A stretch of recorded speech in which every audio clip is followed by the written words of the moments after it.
चीनी और आटा महंगा होना हुकूमत की कोताही है। वज़ीर-ए-आज़म इमरान खान का एतराफ़, कहा बहरान पैदा होने की तहकीकात जारी हैं। पता चल रहा है किस किस ने फ़ायदा उठाया। जिन्होंने पैसा बनाया किसी को छोड़ेंगे नहीं। ऐसा सिस्टम लाएंगे कि चीज़ों की कमी का पेशगी पता चल जाएगा। मजीद कहा कि चीज़ें महंगी होने की दूसरी जगह रुपए की कदर गिरना है।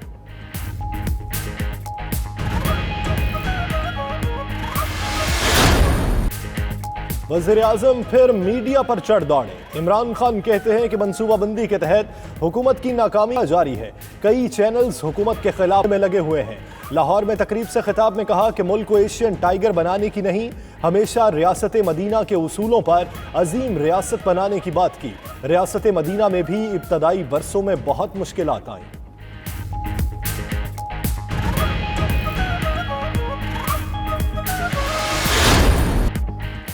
नैब ने शरीफ खानदान के गिर्द शिकंजा मजीद कस दिया। नैब लाहौर के शरीफ खानदान की कंपनीज के दफातर पर कंप्यूटर्स, लैपटॉप समेत अहम रिकॉर्ड कब्जे में ले लिया।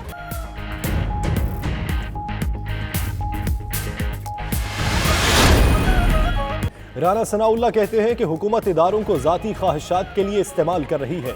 वालिद के इलाज के लिए जाना मरियम नवाज का हक है। हुकूमत ECL से नाम निकाले।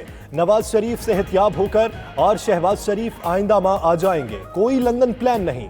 चौधरी बरादरान हुकूमती इत्तेहाद से निकले तो बात हो सकती है।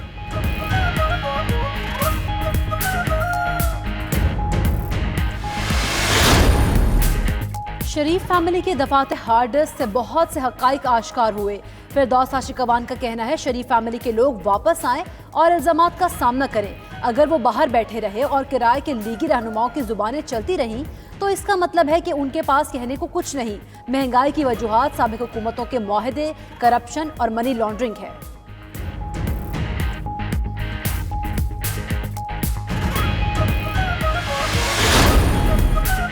नवाज शरीफ की वालिदा शमीम बीबी लंदन रवाना। शमीम बीबी लाहौर से कौमी एयरलाइंस की फ्लाइट से रवाना हुई। नवाज शरीफ ही इलाज के लिए लंदन में मौजूद हैं। तर्जुमान नून लीग मरियम औरंगजेब कहती हैं कि बीमार मां अपने बेटे के इलाज के लिए जा रही है।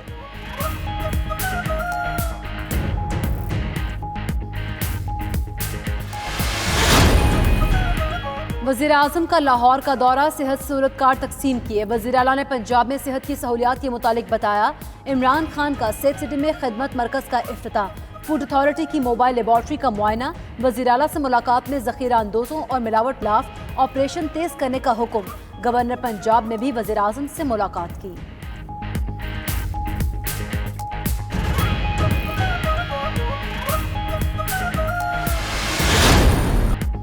फजलुर रहमान पर आर्टिकल 6 लगाने का हामी नहीं। आइंदा इस्लामाबाद आए तो धर लिए जाएंगे।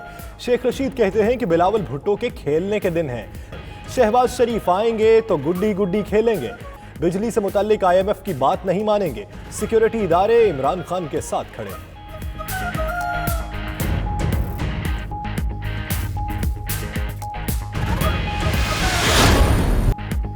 हुकूमती राज कहीं गैर मुतल्लिका अफराद के हाथ न लग जाए। पंजाब हुकूमत ने व्हाट्सएप के जरिए सरकारी दस्तावेजात और इत्तलात शेयर करने पर पाबंदी लगा दी। पाबंदी का इत्तलाक फौरी होगा। सरकारी महकमों को मरासला जारी।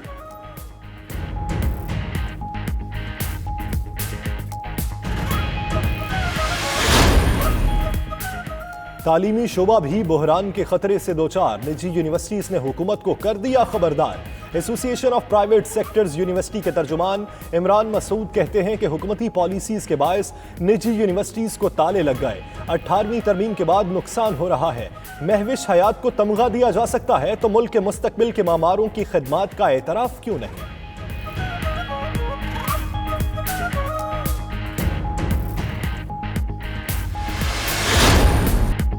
लाहौर में कबड्डी वर्ल्ड कप का मेला। फाइनल रिवायती हरीफों के दरमियान कल जाएगा खेला। सेमीफाइनल मुकाबलों में पाकिस्तान और भारत कामयाब।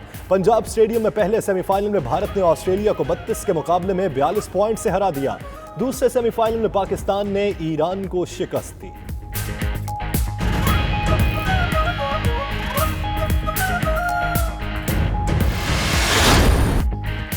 PSL 5 के आगाज में 5 दिन रह गए। गैर मुल्की खिलाड़ियों की आमद का सिलसिला जारी। Shane Watson, Tymal Mills, Ben Cutting, Liam Dawson और ल्यूक रॉन्ची कराची पहुंच गए। Alex Hales, Johan Botha, Cameron Delport, Mitchell McClenaghan ने भी टीम को ज्वाइन कर लिया।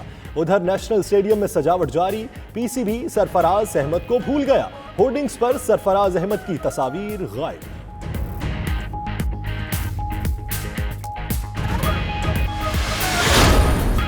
और चौलिस्तान डेजर्ट जीप रैली गैर हतमी नताइज आ गए। स्टॉक कैटेगरी में राशिद गुराया की पहली पोजीशन, सुल्तान बहादुर दूसरे, मंसूर अब्बास तीसरे नंबर पर रहे। वुमेन कैटेगरी में टशना पटेल एजाज का दिफा करने में कामयाब, माहम शराज की दूसरी, सलमा की तीसरी पोजीशन।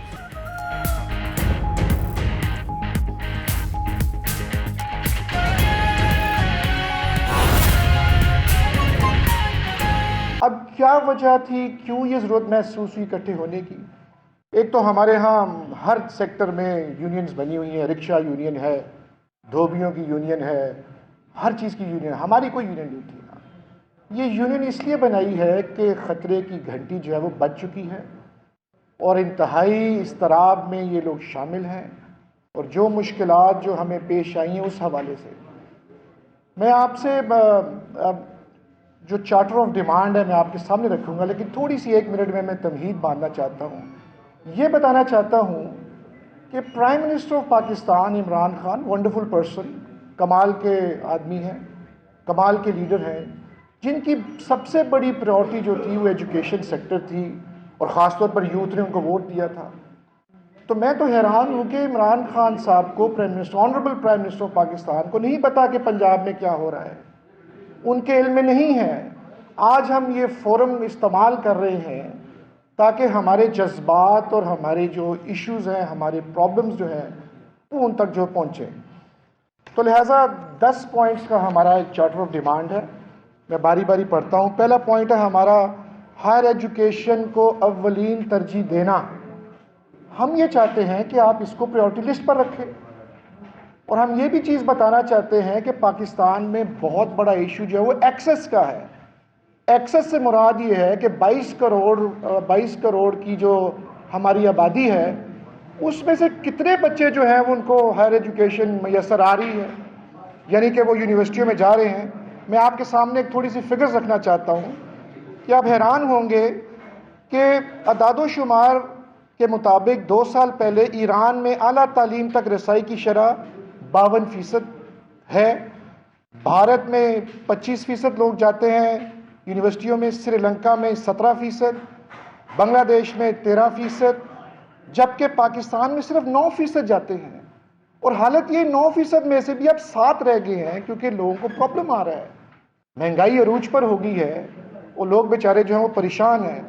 तो हमारी ये रिक्वेस्ट ये है कि अगर आपने पाकिस्तान को आगे लेकर जाना है, अगर आपने पाकिस्तान में जिद्दत आप चाहते हैं, इकोनॉमिक हम रीस्ट्रक्चरिंग और उसकी हम अपने अहदाफ को अगर हम हासिल करना चाहते हैं, तो तालीम का ज़रिया जो है वो ज़बरदस्त ज़रिया है कि हम इन बच्चों को पढ़ाएं, इनको हम प्रोफेशनल डिग्रीज़ दें, ये लोग आएँ, आके अपने कारोबार करें और मुल्क को आगे चलाएं। तो हमारी ये डिमांड ये है कि हमारी प्राइवेट सेक्टर की हायर एजुकेशन जो है उसको ये तरजीह पर रखा जाएगा।